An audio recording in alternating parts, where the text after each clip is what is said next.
Ҳаҭырсқәа Аԥсны Ахада, ҳаҭырсқәа агәырӷьаратә еилатәара иалахәу зегьы, Аԥсны Аҳәынҭқарра Аконституциа ҩажәа-шықәса ахыҵра иазку агәырӷьаратә еилатәара артуп ҳәа шәылаҳәара азин сышәҭ.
Иаԥсо аҩызцәа, иахьа ҳара иазгәаҳҭоит, ҳәынҭқарразы акырӡа ҳзазкуа аныҳәа Аԥсны Аҳәынҭқарра Конституциа амш.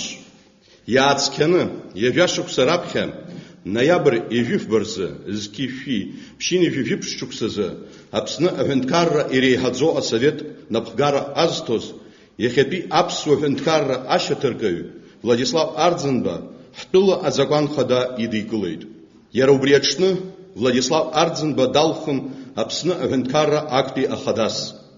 Аԥсны Аҳәынҭқарра Конституциа адкылара алзыршаз акәны иҟалеит.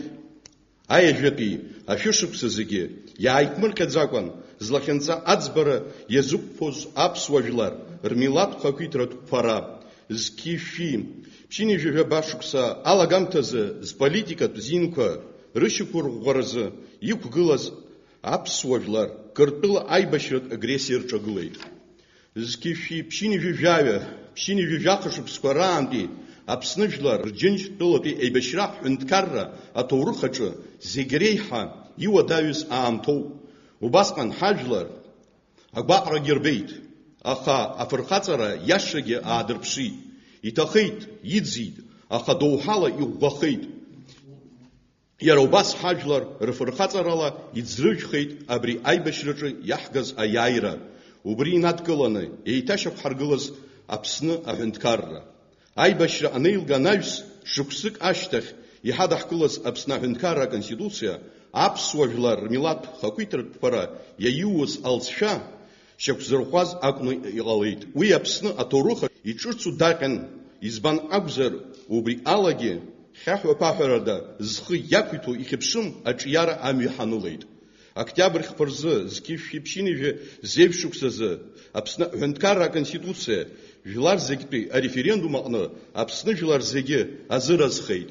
Иара убас ихьыԥшым идемократиатәу, изинтәу ҳәынҭқарра аконституциа аҳасабала азакәантра аиаша аиуит. Ҳара ҳконституциаҿы ишьақәырӷәӷәоуп Аԥсны Аҳәынҭқарра адгьылҵакыра акра, акьымсра, аҟәымҭхара, Аԥсны аконституциаҿы зегьы реиҳау малны дарбоуп ауаҩытәыҩса.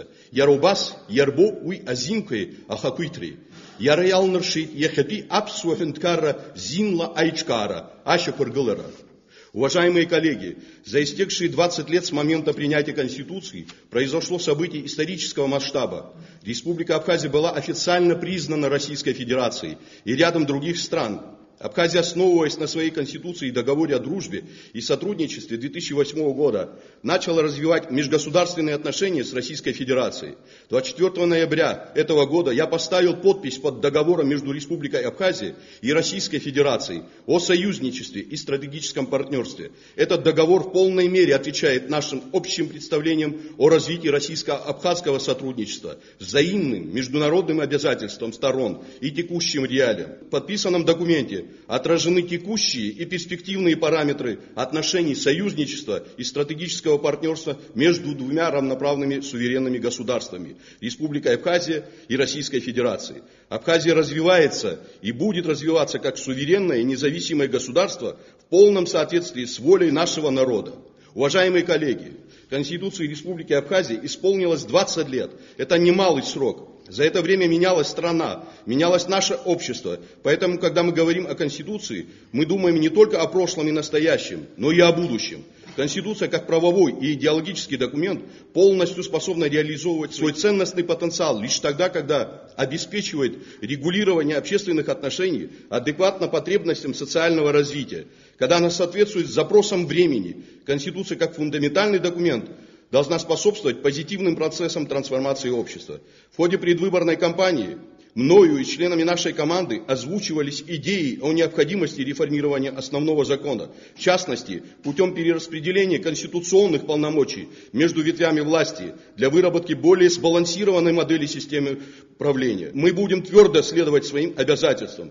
Хочу подчеркнуть, что любое реформирование Конституции должно быть результатом серьезной и кропотливой работы юристов, парламентариев, экспертов с участием общественности. Ведь, внося изменения в Конституцию, мы задаем и узакониваем модель будущего для своей страны. Поэтому изменения в Конституции должны отражать состояние общества, его политическую и правовую культуру, традиционные нормы и ценности, содержать в себе четкие доктринальные положения. Здесь недопустима необдуманность шагов, потому что определяется вектор развития общества на длительную перспективу.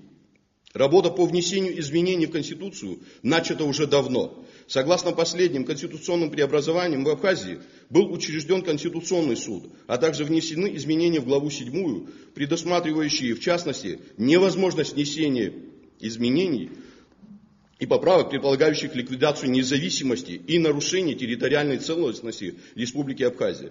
Надежно защищены государственный статус абхазского языка и общенародная собственность на землю, основу и источник благосостояния нации. В самое ближайшее время мною будет подписан указ об образовании комиссии по конституционной реформе, к работе которой будут привлечены специалисты в области конституционного права и представители широкой общественности. В этой работе важно предусмотреть серьезные механизмы учета мнения граждан, социальных групп, общественных и политических организаций, представителей научного и экспертного сообщества, с тем, чтобы ни одно из научно обоснованных замечаний и предложений не оказалось бы неучтенным. При реформировании Конституции важно добиться формирования действенного механизма сдержек и противовесов и гарантировать эффективный общественный контроль за деятельностью власти. Дорогие друзья, хотел бы обратить ваше внимание на необходимость популяризации Конституции в нашем обществе, особенно среди молодежи. Подрастающее поколение должно воспитываться в духе уважения к Конституции и законам Абхазии. Поэтому необходимо формировать соответствующую культуру, которая послужит источником развития правового государства. Очень ценной была бы просветительская работа тех, кто принимал непосредственное участие в разработке и принятии Конституции. Это члены Верховного Совета Абхазии 12-го созыва, общественно-политические деятели, юристы, многие из них присутствуют сегодня в этом зале. Пользуясь случаем, хотел бы искренне поблагодарить вас, всех тех, кто создавал нашу Конституцию. Ваш вклад в становление и развитие абхазской государственности неоценим. Поздравляю всех вас и весь наш народ с замечательным праздником, Днем Конституции Абхазии. Прежде всего, мне бы хотелось всех искренне поздравить с 20-летием нашей Конституции. 20 лет назад, в этот день, 26 ноября 1994 года, в нашей стране был принят принципиально новый основной закон. Такой закон, который признал высшей ценностью человека, его права и свободы, который установил основы суверенитета и демократического порядка Республики Абхазия и обязавший государство на деле соблюдать и защищать эти новые базовые ценности. Наш основной закон утвердил своей волей сам народ путем референдума и тем самым сделала определяющий решительный выбор в сторону свободного и прогрессивного развития, кардинального изменения политических и экономических отношений, высокого престижа права и независимого суда и полноценного местного самоуправления. Мы часто задаемся вопросом, идеальна ли наша Конституция? Думаю, что ответ очевиден. Нет, потому что не бывает идеальных документов. Она отражает наши представления о государственном устройстве, об обществе, о модели развития, которые сложились 20 лет назад. Однако Конституция – это не данный свыше канон, а живой документ, который может, а иногда и должен изменяться. Конечно, только в тех случаях, когда есть запрос от самого общества. И такой запрос мы наблюдали на протяжении многих лет, в связи с чем весной этого года были приняты поправки к Конституции, предусматривающие изменения в 5 и 7 ее главы. Необходимость изложения главы 5 Конституции Республики Абхазия «Судебная власть и прокуратура» в новой редакции была обусловлена следующими аспектами. Во-первых, очевидно, что на сегодняшний день назрела острая необходимость глубоких преобразований в сфере законодательного регулирования, кадрового и ресурсного обеспечения, организации судебной власти для преодоления кризиса отечественной юстиции в широком ее понимании. Во-вторых, изложение главы 5 в новой редакции создает правовые основы для реализации судебной реформы, целью которой является обеспечение условий развития и совершенствования судебной системы страны, повышение квалификации судей и качества отправления правосудия, определение места органов судейского сообщества как важного института обеспечения независимости и в то же время ответственности судей, а также реализация прав человека на справедливое правосудие, исключительно на основе верховенства закона в соответствии с международными правовыми стандартами. И, наконец, одним из главных элементов конституционной реформы является учреждение Конституционного суда. Конституционный надзор является одним из самых важных атрибутов современного демократического конституционного устройства страны, так как без него невозможно поддержание конституционной стабильности в сфере государственного управления, а значит и законности в целом. Без действенного конституционного контроля Конституция обречена оставаться не более чем декларацией принципов и намерений.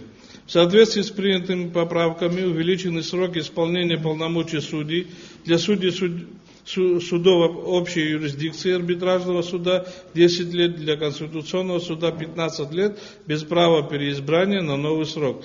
Глава 7 Конституции также была наполнена, во-первых, ограничен круг субъектов, имеющих право вносить предложения о поправках или пересмотре Конституции. Во-вторых, предложения о поправках или пересмотре Конституции Республики Абхазия могут быть внесены в парламент Республики Абхазия только при наличии соответствующего заключения Конституционного суда.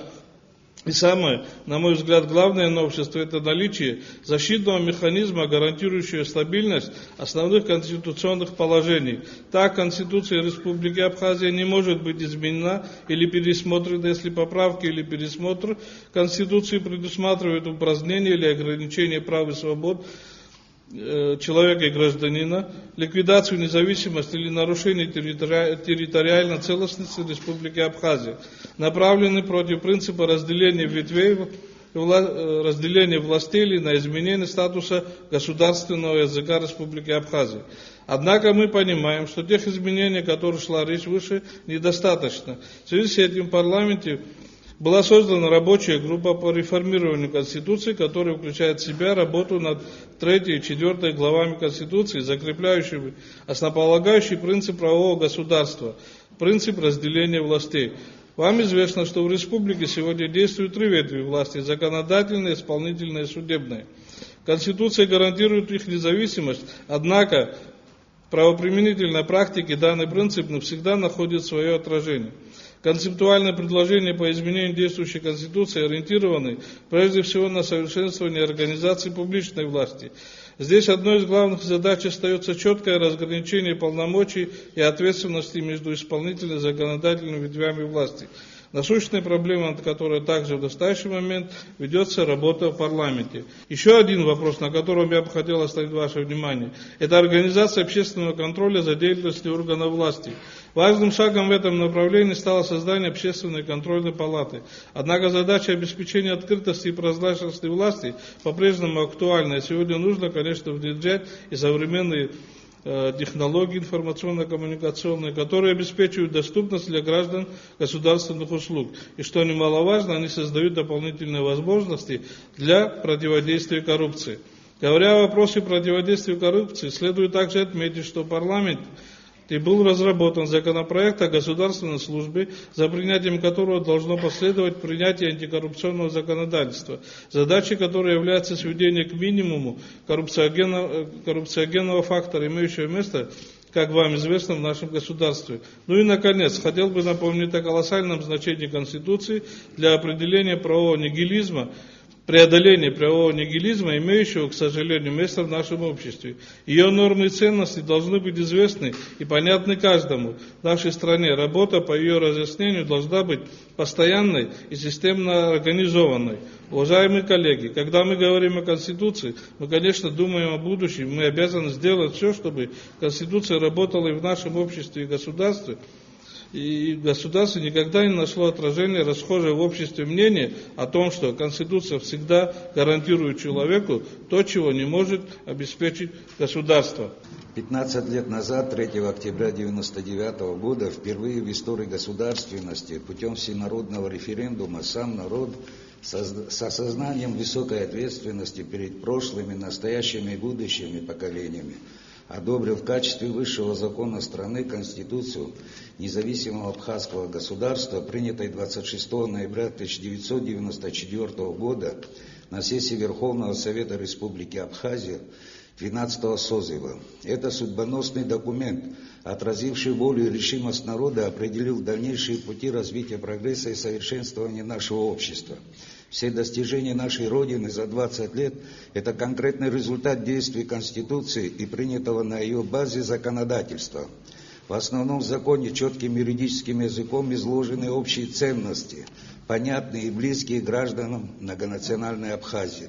Это неприкосновенность и неделимость абхазской земли, на которой живут в согласии и дружбе многонациональный народ Абхазии.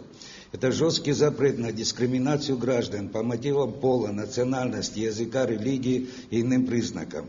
На этой основе обеспечиваются главные конституционные принципы: мир и стабильность, экономическое развитие на благо народа. При обеспечении справедливости, прав и свобод человека и гражданина, составляющих суть демократической системы, весьма велика роль судебной власти. В советское время суды являлись частью правоохранительной системы и не рассматривались как самостоятельная власть.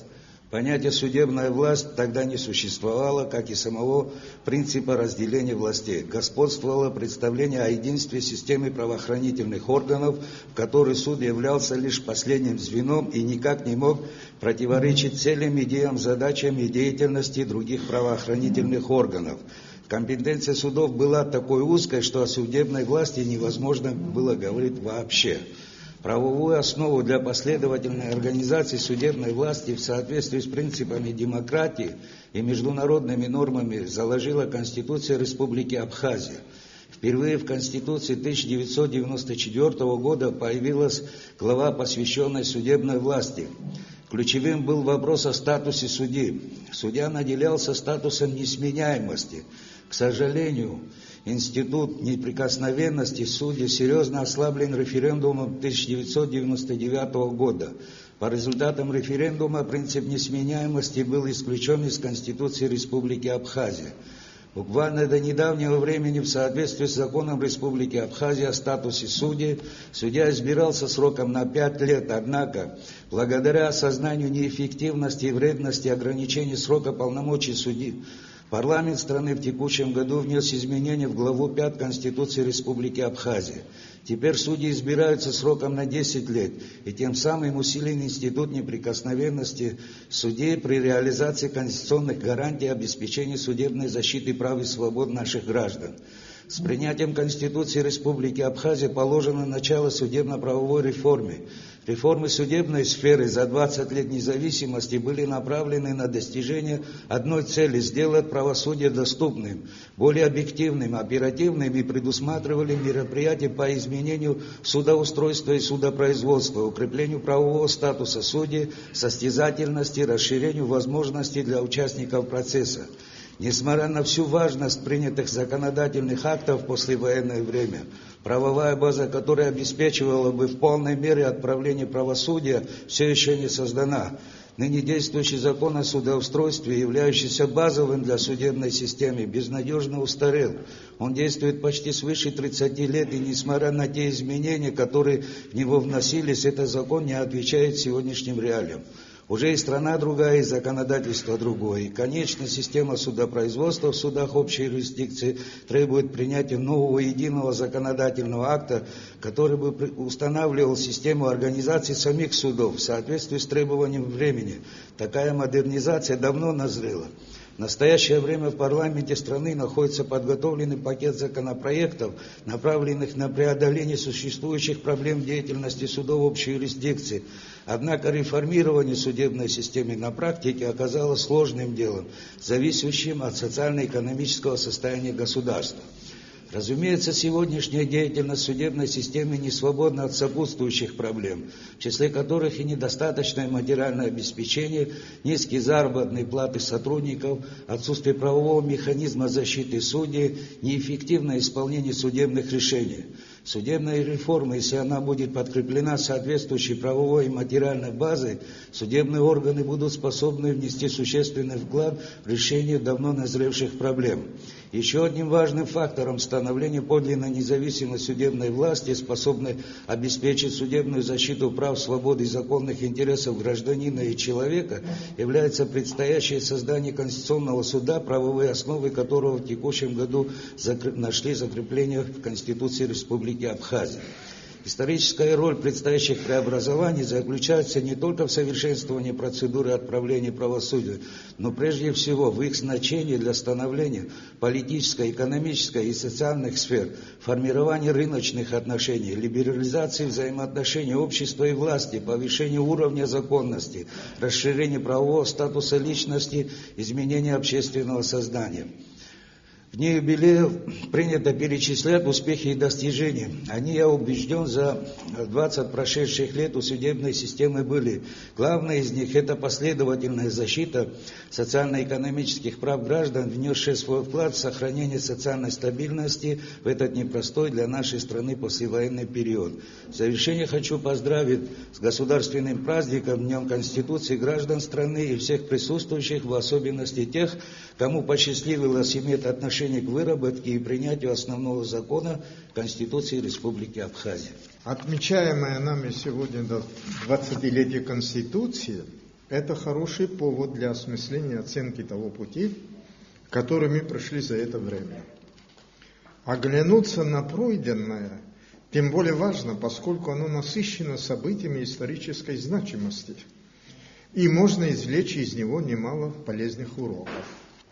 Хотелось бы вспомнить здесь политические события, которые калейдоскопически разворачивались на рубеже 80-х, 90-х годов прошлого столетия в Абхазии и вокруг нее, и как оперативно и адекватно реагировала на эти события наша правящая элита. В то время, как известно, Грузия взяла курс, направленный на выход из СССР и ликвидацию автономных образований на ее территории.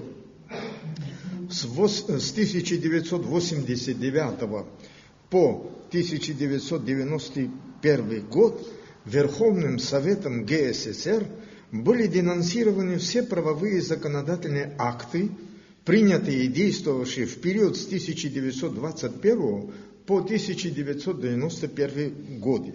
В то же время она восстановила действие Конституции Грузинской Демократической Республики 1921 года, в которой Абхазия как субъект государственно-правовых отношений не предусматривалась. Ситуация правового вакуума создавала реальную угрозу государственности Абхазии. В этих условиях руководству Абхазии пришлось принять ответные меры по защите своей государственности. С этой целью еще 25 августа 1990 года Верховным Советом Абхазской АССР были приняты два документа: Декларация о государственном суверенитете Абхазской Советской Социалистической Республики и постановление о правовых гарантиях защиты государственности Абхазии. Это еще в советское время. Однако эти меры не могли устранить тот правовой вакуум, в котором оказывалась Абхазия. Тем более в декабре 1991 года СССР прекратила свое существование, и ее конституция, являвшаяся правовой основой Конституции Абхазской ССР и Грузинской ССР, перестала действовать.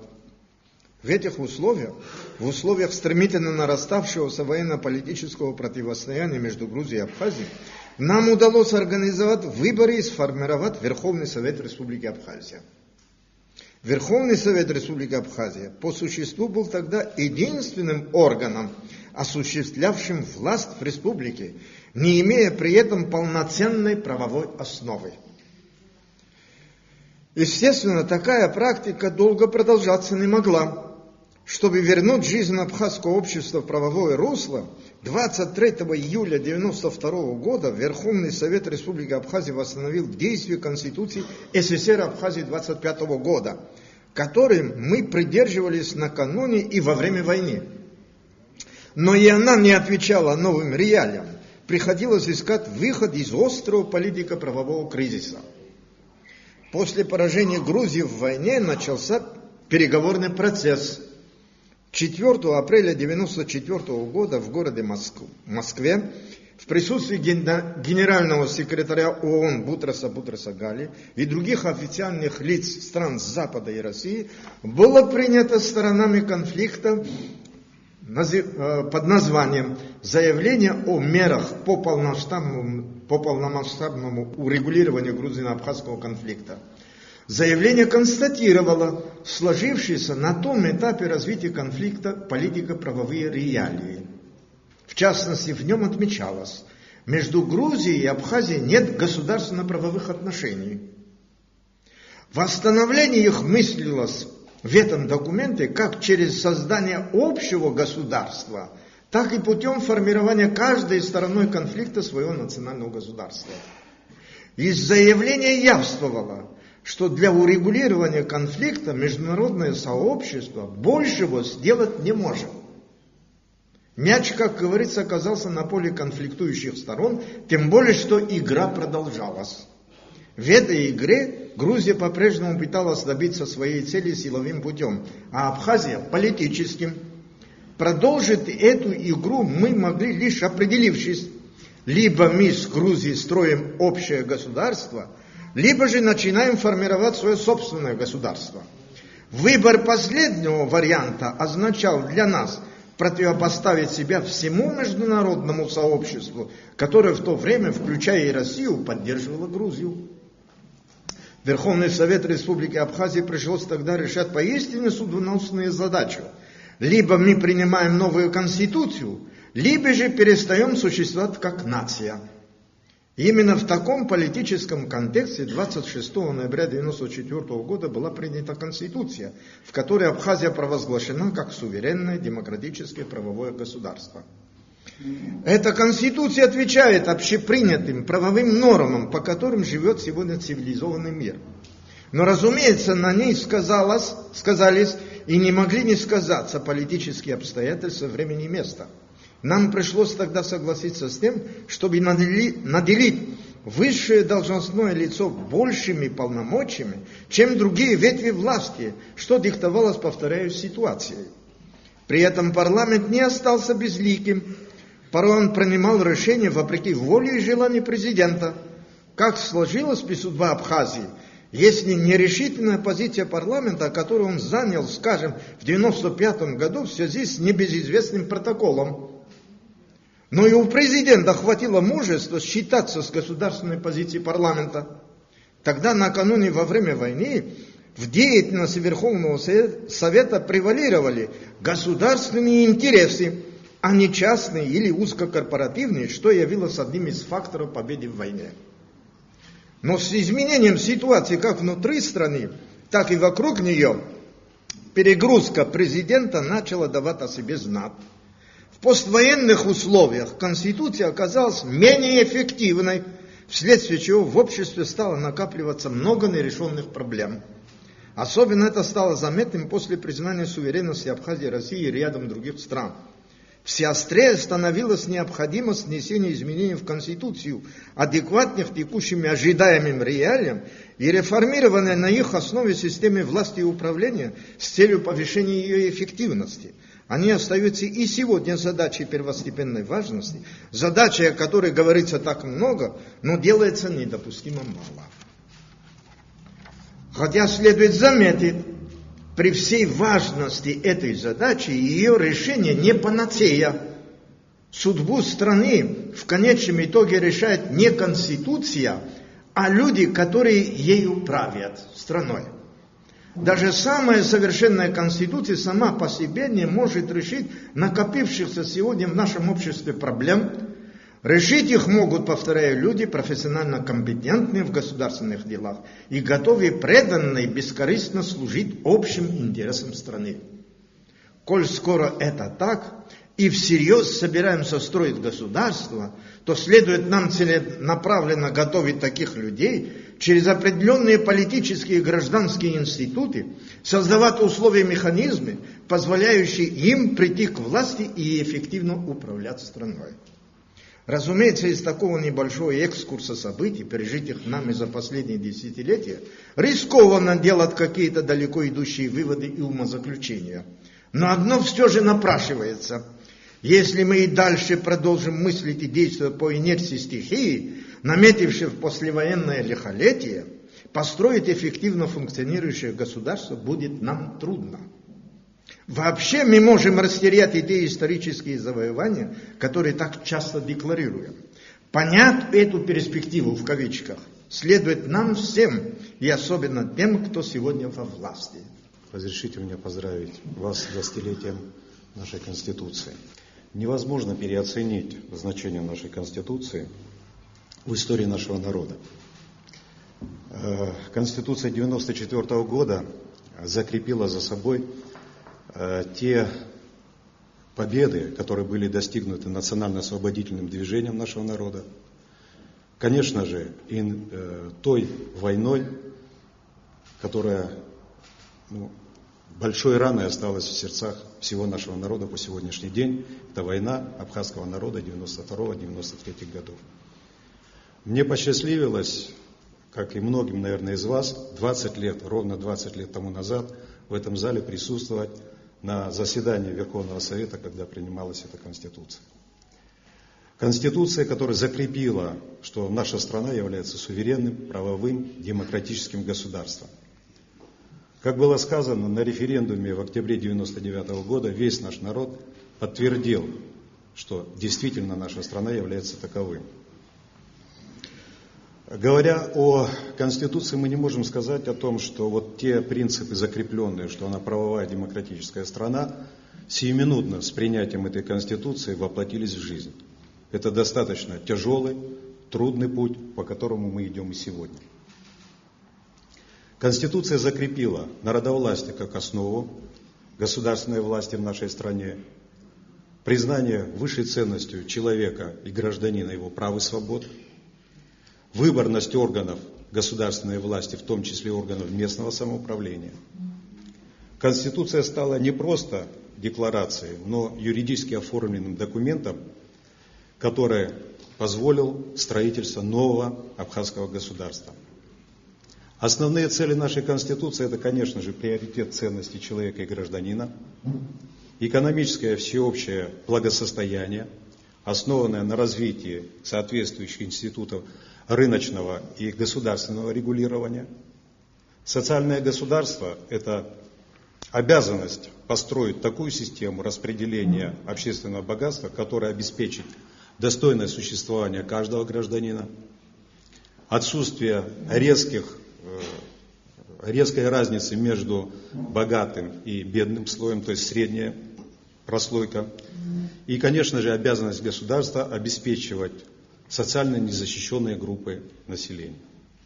В сфере государственного устройства наша Конституция впервые в 1994 году закрепила такой неизвестный доселе институт, как президент. Верховный Совет Абхазии был реорганизован в парламент Республики Абхазия. В последнее время в обществе обсуждается вопрос о перераспределении полномочий между ветвями власти. И это, конечно же, сегодня очевидно. Говоря о актуальности Конституции, необходимо отметить ее жизнеспособность. Иногда мы слышим, что Конституция не дает ответы на многие вопросы, которые ставит жизнь сегодня. Но Конституция, наверное, и не должна отвечать на такие вопросы. Она не может быть некой инструкцией. Те вопросы, которые возникают в постоянной, повседневной жизни, в строительстве нашего государства, они должны конкретизироваться соответствующими либо конституционными, либо обычными законами, либо контролироваться тем органом, который будет создан Конституционным судом Республики Абхазия. Однако, как Конституция государства, так и наша Конституция требует некоторых изменений, но и они должны быть точечными, избирательными и приниматься после рассмотрения парламентом на референдуме всем народам нашей страны. Когда с высоты сегодняшнего времени оцениваешь пройденный путь, невольно поражаешься, сколько препятствий, смертельных для нашего государства, для нашего народа, угроз и других драматических ситуаций нам удалось пройти за столь короткое по историческим меркам время. Здесь уже говорилось, что буквально каждый пройденный год был перенасыщен самыми различными событиями. И лишний раз приходится убеждаться в правильности и необратимости выбранного нами пути. За пройденный путь Конституция Абхазии продемонстрировала свой большой демократический потенциал, которым наше общество удается овладевать. Сегодня на ее основе в государстве созданы реально действующие конституционные институты. Это институт президента страны, парламент, институт избирательного права, гражданства, судебной власти и местного самоуправления. Потенциал нашей Конституции может и должен быть раскрыт правотворческой деятельностью Народного собрания, президента и других субъектов конституционных отношений. Здесь уже говорилось о необходимости определенных поправок. Я тоже позволю себе сказать о тех, которые считаю важнейшими задачами для текущего законодательного процесса. В первую очередь, это повышение ответственности всех субъектов от государственных органов власти до отдельно взятого гражданина. Мы с вами живем не в средние века и не в феодальное время, и власть – это не привилегия, это тяжелейшее бремя. Поэтому наделение и детализация конкретной ответственности для высших органов государственной власти, я считаю, одним из актуальнейших вопросов.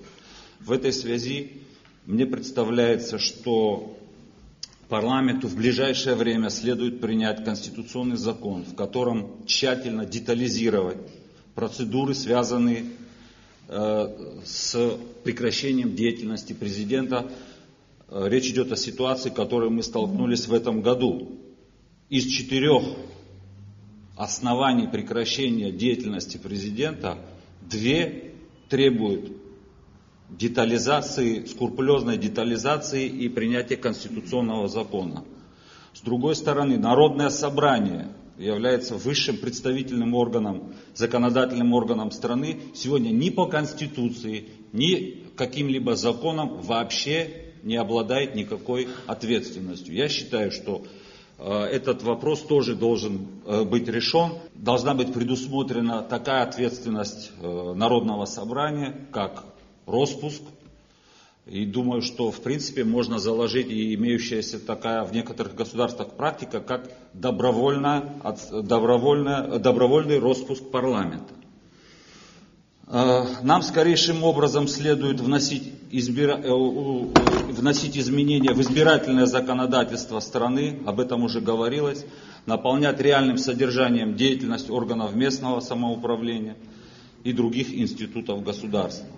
Уважаемые друзья, мы сегодня наблюдаем беспрецедентную активность политического процесса в нашей стране. И мы все с большой долей ответственности и благодарности к нашему обществу должны распорядиться этим достоянием. Как говорится, дай Бог нам всем мудрости и удачи на этом сложном пути.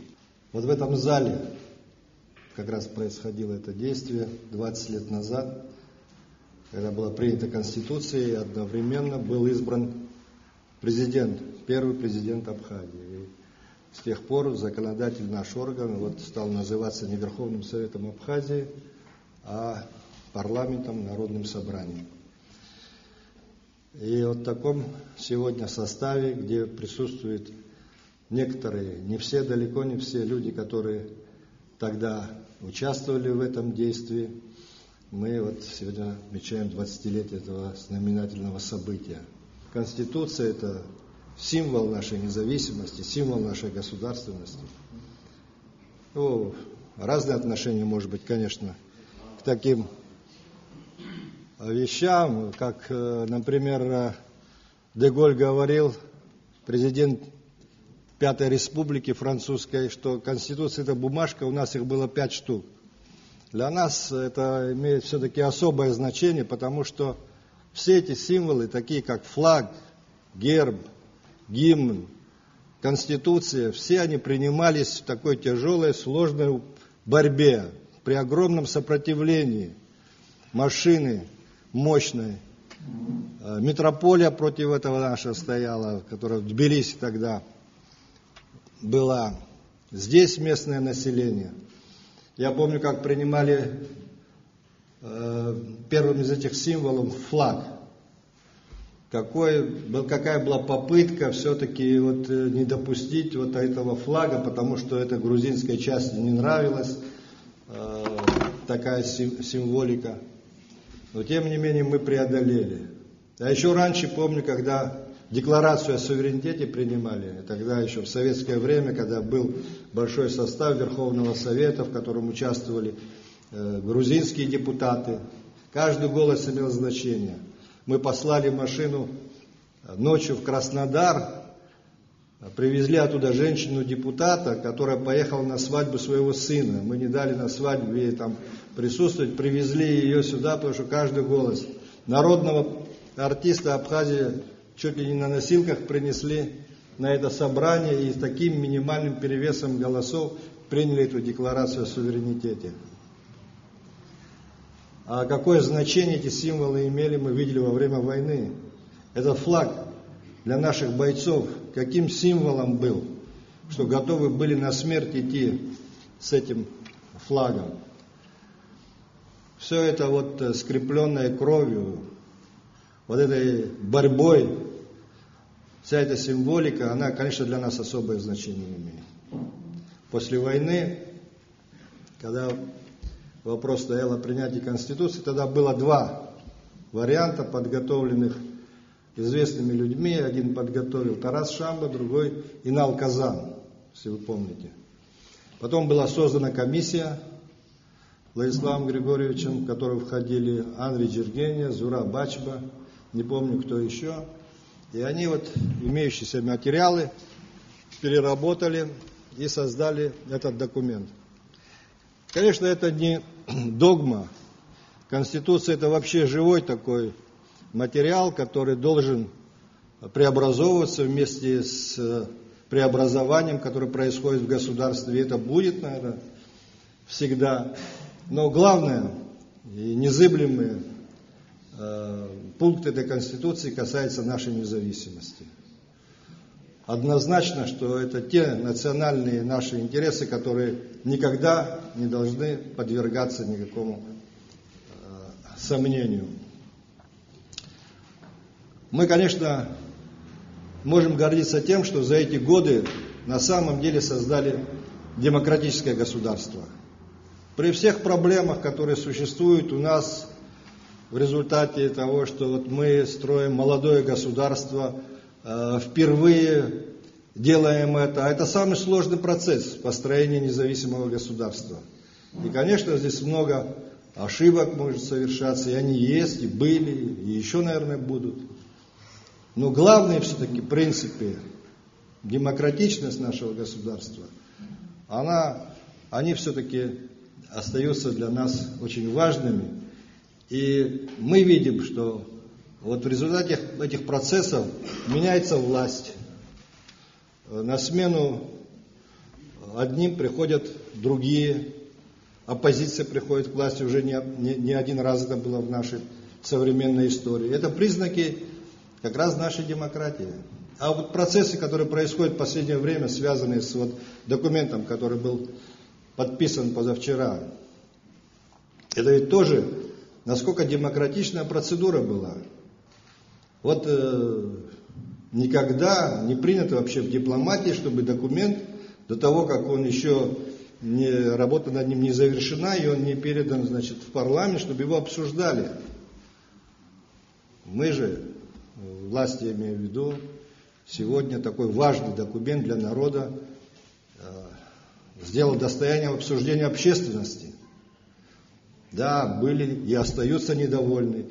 И это тоже неплохо, потому что мы должны критически ко всему относиться. Мы очень уязвимы, мы должны опасаться любых угроз, мы очень маленькие, но наша сила в нашей сплоченности.